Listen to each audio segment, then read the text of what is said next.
Hey everyone, Reed here. Today I'm going to show you how to create a gauge chart out of either a stacked bar or a stacked column chart. Now I've used these visuals in many reports as an alternative to a pie or a donut chart, and I think they can be very useful for showing data when you want to display parts versus whole. So let's hop into Power BI and get started. So the pie and the donut chart we see in front of us are fairly commonly used when you are showing parts to whole for visuals. Now, I still think there are some places today when using these visuals for certain things. I'm not going to get into that in this video, but I just wanted to provide you an alternative to using these if you didn't want to use either of these visuals, but you still wanted to show that parts to whole ratio. So I'm going to come over here to my other tab, and you can see that I've created two visuals with the same data, but instead as a stacked column chart or a stacked bar chart.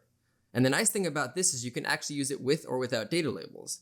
So taking this bar chart here, the biggest reason that I'm able to actually get it as thick and as wide as it is here is one specific setting, that if you come over to the visualizations in here and notice that I do have legend on quarter and simply my value. So if you want this to be able to be a single bar that has the breakouts by whatever category you have in the legend, that's all you need to do is put that breakout in here, have the value be whatever that measure is, and then that will return that stacked bar. And as I mentioned, the setting that's important to make it extra wide is you have to come into the y-axis and make sure that minimum category width is set all the way out. Notice that if it gets smaller, it gets a lot narrower. So I'm setting that to 180, which is the maximum that can be set to. And then as well, notice that if I actually start to drop the size, it actually completely gets rid of the data label, and I can simply have nothing but the actual bar itself, including if I turn off the title, shrink it a little bit more, there we go. And then I'm left with just the bar only. Now the reason I don't do this on the stacked bar versus column is I don't really like the extra white space at the top that I honestly haven't found a way to get rid of.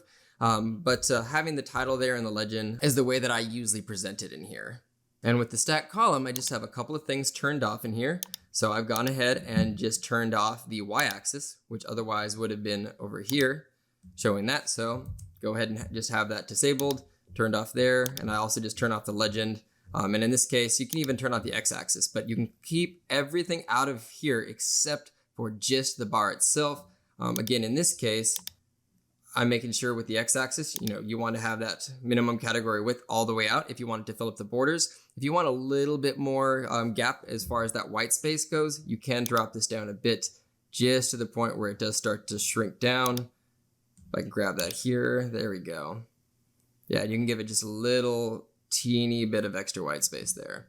But yeah, you can see that there's a very similar effect achieved with either of these. It really depends on just the spacing and the way that you're arranging the report, but it allows you to create a gauge that's just a single bar instead of requiring these donut or pie charts that I had showing over here.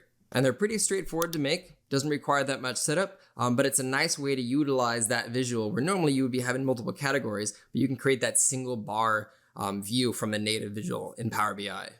And that about covers it for this video. If you like this video, please click or smash that like button below. If you have any comments about this video or have a suggestion for a future video, please add that to the comments section down below. And if this is your first time to my channel or you want to see more of these awesome videos, please click that subscribe and notification button. And otherwise, I will see you in my next video.